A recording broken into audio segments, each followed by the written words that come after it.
Going a little old school with this one because I'm pretty much slouching behind the microphone, and I've been told by some people that I used to do this a lot, but I stopped doing it for no particular reason, but I just stopped doing it. So as you can tell, this is the first episode of Monday Night Raw following WrestleMania 17, and if you guys need an update for what happened at WrestleMania 17, well, either A, you could look at what I have here, or B, you could just go on Wikipedia and look up the results of WrestleMania 17 because they're pretty much the same thing. I just want to say this, that the reason why Dave Taylor got the title shot against Chris Jericho is because of the fact that William Regal's injured. And also because Hardcore Holly's in the match with the APA instead of Taz because Taz is retired in this game. And I didn't have the opportunity to unretire him. And also, Jim Duggan won the Gimmick Battle Royal that I put on the pre-show instead of the regular show because I knew it was going to suck. So, if you guys didn't get the introduction last time, the introduction to this series is this. Everybody has tried, and everybody has their own opinion. I have my opinion of how the invasion should have went. And that opinion is this. And by this, I mean what you're going to see in this video, because this is how I would have booked the invasion.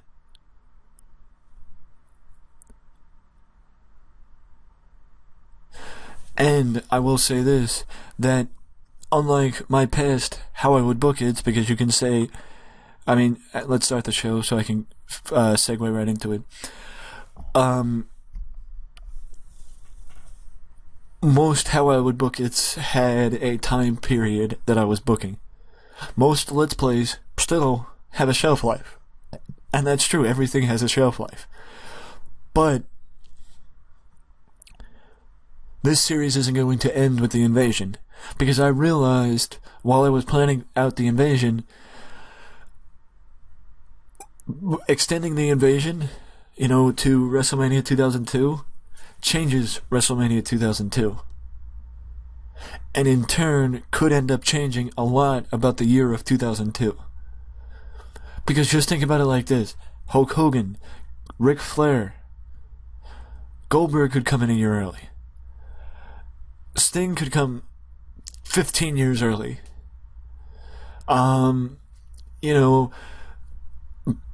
Next year in particular, Brock Lesnar, Batista, Randy Orton, and John Cena.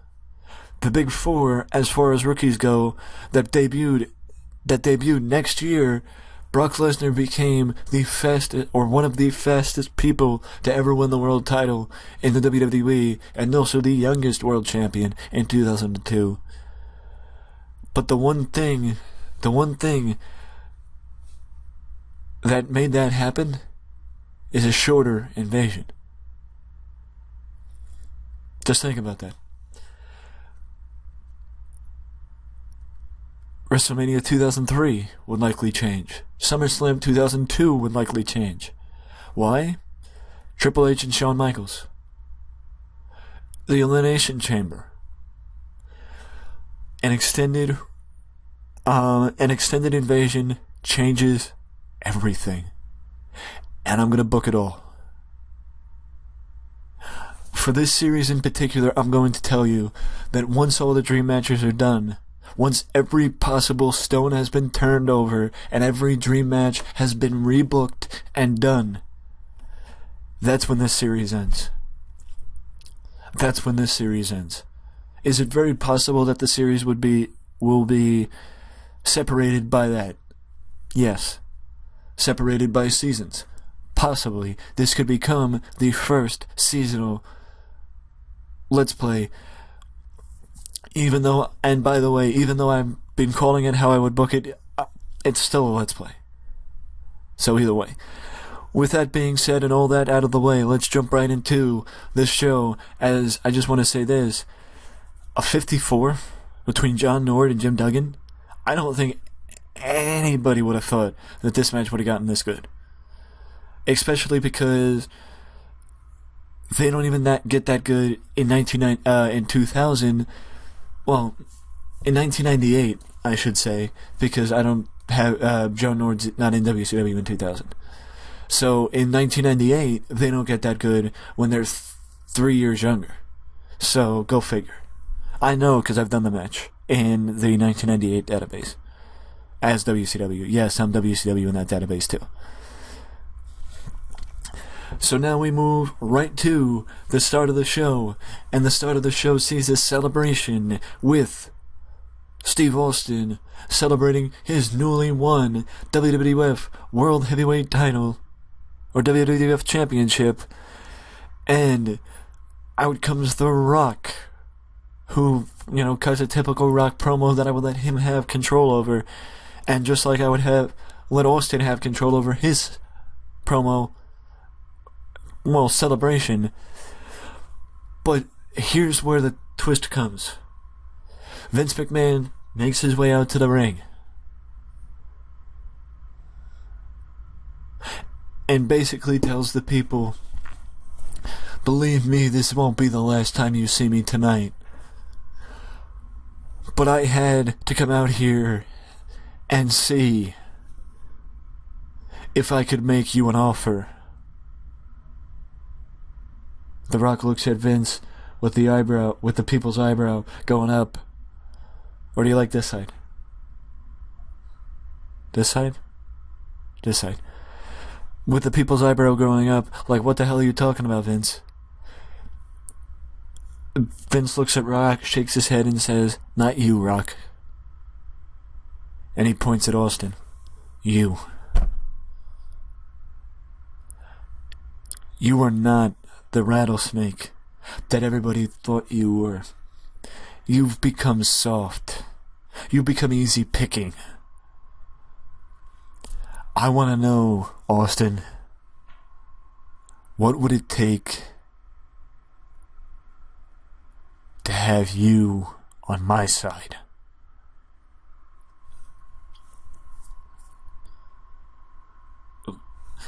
And from there, the segment is completely unscripted. Completely unscripted. Why? Because there is no reason why it should be scripted. With these guys, there is no reason why it should be scripted. But I will say one thing. There is no Stone Cold Stunner. No Stone Cold Stunner by Austin to either Rock or Vince McMahon. But what I will say is this. The rematch at Backlash has been set. The Rock versus Steve Austin for the WWF title at Backlash in 3 weeks. And now we head to the first match tonight as Albert takes down Al Snow. And Albert is victorious in actually a pretty good match for the two guys involved, with a flying leg drop. Use your imagination. Can you picture Albert doing a flying leg drop? And I don't think they mean a Hulk Hogan leg drop, because I believe that move was called the big leg drop. A flying leg drop. Well, then again, when you're 6'11", like what, or however tall Albert is, when you're that tall and that big, a flying leg drop could just be you jumping in the air. Because either way, it's gonna hurt. Either way, it's gonna hurt.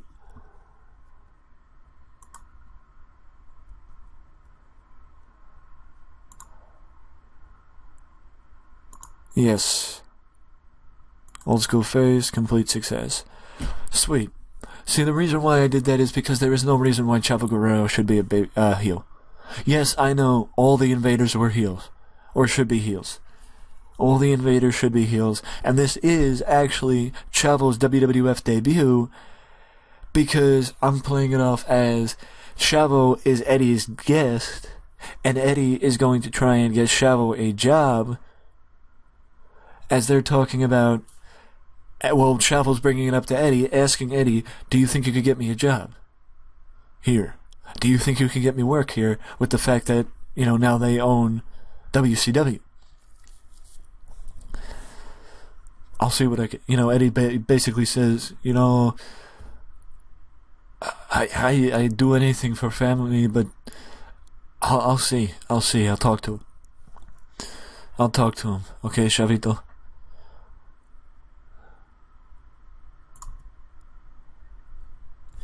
This is pretty much just highlights of WrestleMania between two of the stars, and the reason why I did it is two reasons. Alright, too short. I completely disagree with the fact, well, yes, the announcing does have low chemistry, but I completely disagree with the fact that Paul Heyman should have any possibility to have poor color commentary. Because he was amazing in 1992 when he did it with Jim Ross on WCW television, so there's no reason why he should be any... Well, 10 years later, who knows. Either way, he's out of the booth once I feel like taking him out of the booth, which might be sooner than later, but who knows. But either way, this is, the sole purpose for this was I used the two people that I thought would get the biggest pop in final rating, and obviously, I was kinda right. And now we head to the next match as the Hardy Boys get the win back after dropping the tag team titles last night.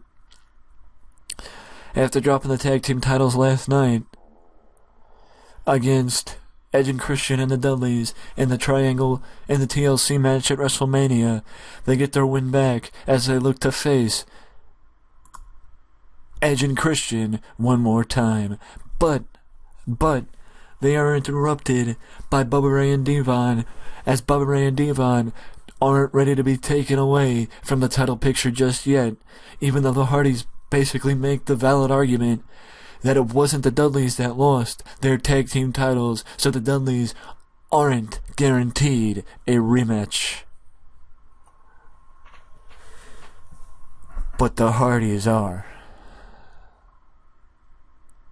So the Hardys lay out the challenge to Edge and Christian for a rematch against the WWF tag team for the WWF tag team titles. They don't name a date, but they do say they want their titles back. And now we move forward. Check it out. Holy moly. 73? A 78 in-ring performance by Molly Holly and an 82 in-ring performance by Lita. Holy crap. And they say the women's division is best as it was, best that it's been now in modern WWE, best as it's ever been. I mean, these two are, with the 74 at WrestleMania between Chyna and Ivory and a 73 tonight, I'm extremely impressed. Now we move forward as it is a title defense for the Big Show, as the Big Show defends his title against the local talent HC Loc, because at this point nobody else wants to challenge the Big Show, so I got a local talent to do it, because any local talent smart enough to want to get on television and get us 5 seconds of, or, well, in HC Loc's case, 50 seconds of fame, would be dumb to turn it down. And I do realize that very possibly doing this with Big Show would make it very difficult to get the title off the Big Show. But believe me, that's not going to be a problem.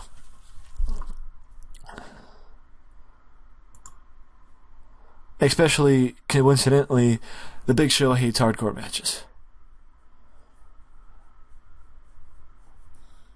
And in actuality, Big Show gets beaten up by Raven.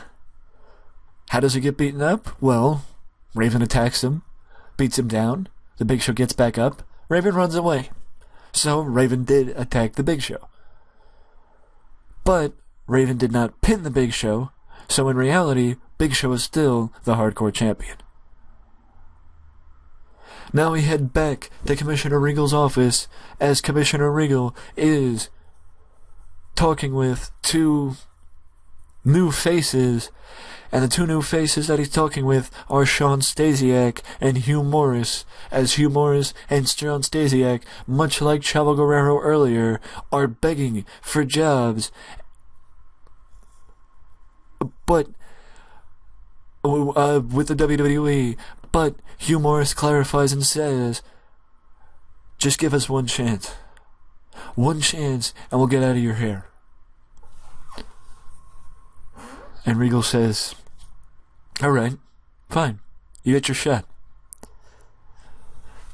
You against you. One of you will get the contract with the WWF. The other I frankly don't care what happens to.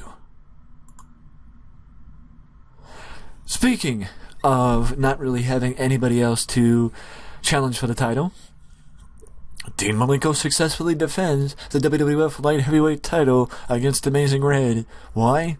Simple. Brian Christopher's a drug addict in this game. Jeff Hardy's in the tag team division, and most, if not all, of the other cruiserweights have previously challenged Dean Malenko for the title. So there's no purpose in putting him against Dean Malenko, so I just chose to have Dean face somebody off the local talent list. And if you don't know what the local talent list is, either you've never played the game, or maybe I should point that out to you in the next video. Basically, it's a list of local talents that are available for you to bring in on a one-night contract. And now we head backstage as Rhino, Kurt Angle, Edge, and Christian are discussing the main event, because the main event is a 8-man tag team match as The Rock, Chris Benoit, and the Dudley Boys team up against Team RECK in Edge, Christian, Kurt Angle, and Rhino in the main event. And this is when they strategize for that match. I was actually going to say that Kane Quick was another local talent hired, but actually Kane Quick is on the roster, and the reason for this match is twofold. One being, I value wins and losses. Consistent wins can give somebody a title shot. And consistent losses could get somebody a B-show win. But, right now there was no purpose for this match, other than to try and, give some momentum back to Right to Censor after the crushing defeat last night against the APA and Hardcore Holly. Now we move forward as Kane goes up against Test, and Kane gets the victory over the youngster Test. See, I will say this, that I had no idea that Test was as young as he is. Pretty much, otherwise I would have tried to invest in him a little bit more, possibly by giving him a longer run with the European title than putting it right on Eddie Guerrero like they did in real life.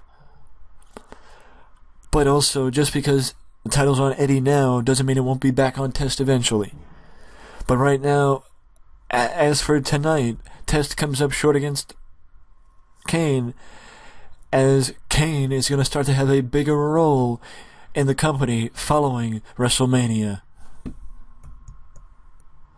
Speaking of earlier tonight, with the strategy session between Team RECK, we now have a strategy session between the Dudleys, Chris Benoit, and The Rock. Surprisingly, a talking segment with Chris Benoit actually did relatively decent. And I say that because I actually had Chris Benoit rated on Entertainment for some ungodly reason. Because everybody knows that if there's something Chris Benoit cannot do, it's talk. So, the Dudleys, Rhino, Christian, Edge, that's pretty much it. Other than that, as far as in-ring performance goes, Benoit got an 85, The Rock got a 96, and Kurt Angle got a 91. But because of the added tag team, and Rhino, tag teams, and Rhino, it brought down the match. I mean, it brought down the match, because if Rhino wasn't in it, and if Bubba and Devon weren't in it, then it would be better, because then the match would have probably gotten rated better. But what are you gonna do? Bubba's also working injured, so that probably played a part in it. But in all honesty, there was really nothing negative about this match. And I think this is actually one of the best matches I've done thus far, which really doesn't say much. Yeah, 81 final rating, and it increased our popularity in 9 regions. Wow. Pretty good. So, to recap, Sean Stasiak and Hugh Morris, as well as Chavo Guerrero, are the first of the WCW talent to appear in the WWE, or in the WWF. And both men are taking different approaches to getting jobs, as Chavo was looking for a tryout at the recommendation of his Uncle Eddie, and Hugh Morris and Sean Stasiak will get a tryout against each other, but only one of them will get a WWF contract, and that likely will be the winner, whoever wins the match between the two of them. But I can tell you this much, that this is just starting. This is just the start of the invasion, and I'm starting it a little bit differently than I'm sure most of you would have expected, because I don't think any of you would have expected people to actually show up randomly. But that's the thing, and that's, let me explain my logic. Jim Cornette said it best. You have these guys under contract, so you have a say in where they go, what they do, and when they show up. You can either choose to not use them and send them home, or you could use them and try and have it benefit your company. Yes, I know that WWF fans at this time especially were conditioned to not like WCW because of the war, but I'm not trying to get them to like them. I'm not trying to do that. What I'm trying to do is to slow build an invasion. That's what I'm trying to do. I'm trying to slow build an invasion.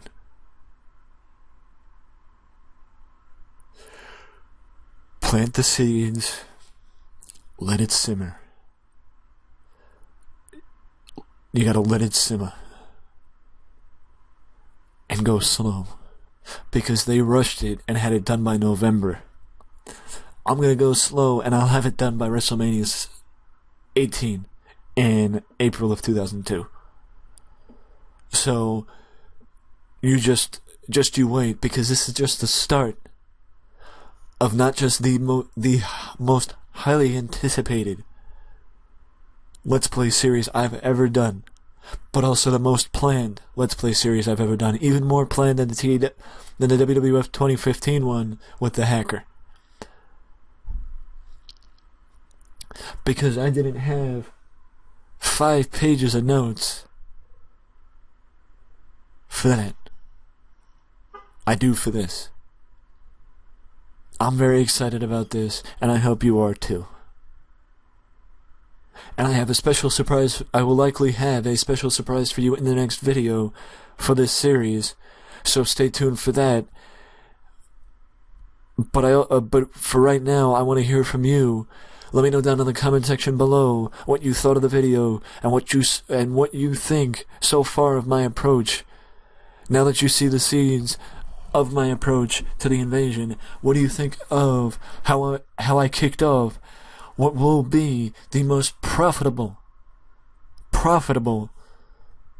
story in WWE history? I can give you my word on that. What do you think of how I kicked it off with Chavo Guerrero asking his Uncle Eddie for a job, or help him to get a job in here, and also Hugh Morris and Sean Stasiak going to William Regal for a tryout? What do you think of how that things are kicking off with that. And also, just overall, what do you think of this series so far? Let me know that in the comment section below. But if you don't want to leave a comment, you can always leave a like and subscribe to the channel for more content just like this that you can only find right here at Wrestling Express. Till next time. Later.